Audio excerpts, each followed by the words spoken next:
Fala, investidores. Meu nome é Bernardo Vieira, eu sou analista de ações responsável pela cobertura de um setor que eu sei que vocês gostam bastante, que é o setor elétrico. E hoje a gente vai falar de um tema que eu acredito está um pouco fora do radar da maioria das pessoas que olham para as elétricas como opções para se ter em carteira.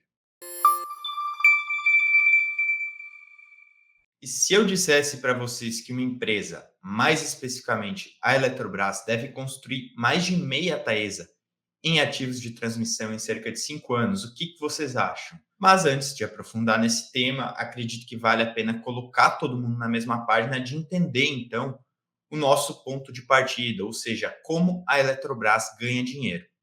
Então, sendo disparadamente a maior geradora e transmissora de energia elétrica do Brasil, e, portanto, estando de fora apenas do segmento de distribuição, a companhia possui pouco mais de 46 gigawatts de capacidade instalada em geração e também opera mais de 70 mil quilômetros de linha em transmissão. Em geração, para vocês terem uma noção, isso equivale a 25% ou um quarto de toda a potência instalada no país.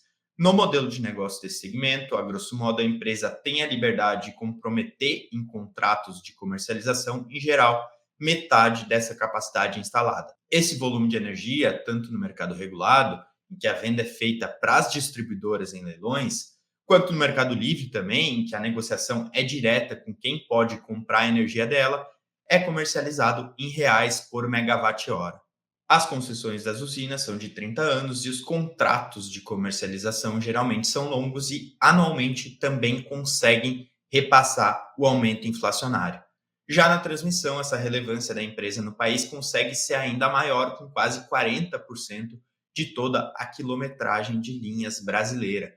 O modelo de negócio aqui é um pouco mais simples. Ao invés de simplesmente optar por construir uma usina em geração, ganham o direito de operar esses ativos de transmissão aquelas empresas em que, nos chamados leilões reversos de transmissão, aceitarem a menor receita anual possível para assumir a execução e também os custos da construção para usufruir dos resultados dessas linhas de transmissão por um prazo de concessão que é de 30 anos. Nesses casos, a receita, portanto, é anual e independe do volume de energia transmitido, ficando apenas então atrelada à mera existência e também funcionamento das linhas, né? No jargão do setor, seria a disponibilidade.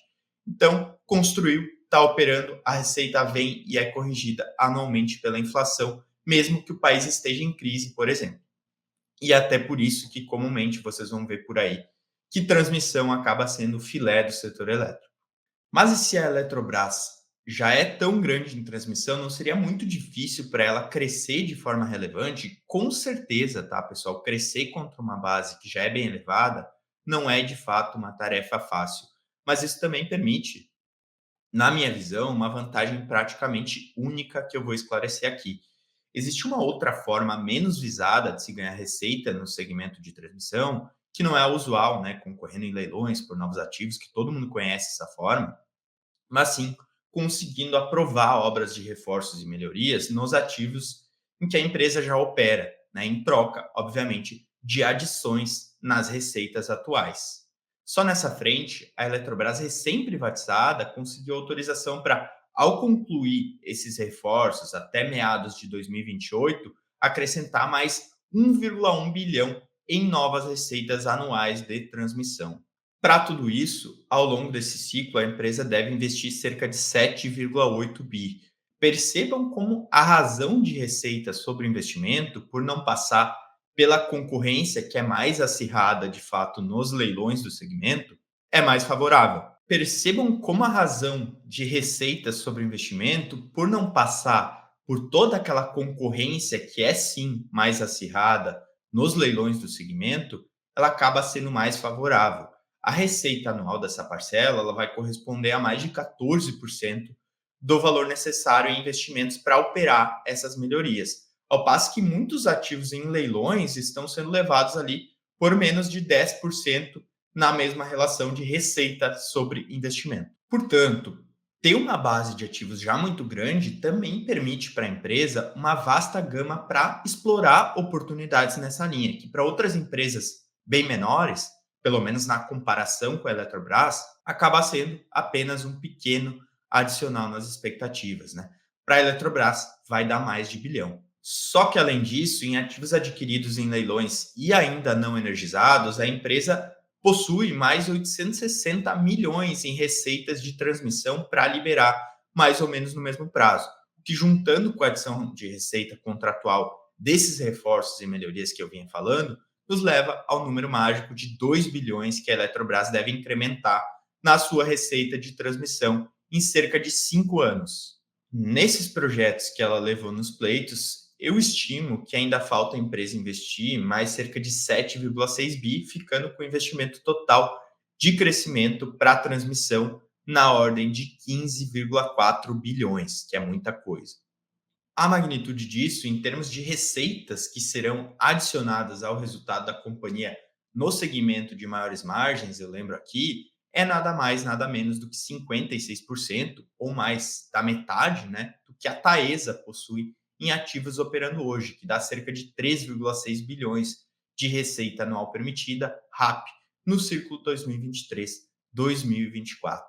Mas, Bernardo, a Taesa também está construindo novos ativos, correto. Então, considerando o que a Taesa está em vias de entregar, mais ou menos no mesmo período, assim como a Eletrobras, o montante ainda representaria 48% dos 4,1 bilhões que a queridinha aí das transmissoras irá ter quando energizar seus novos projetos, que ainda é muita coisa nessa comparação com a Taesa que eu trouxe aqui, para vocês terem uma dimensão do tamanho do que a Eletrobras vem fazendo.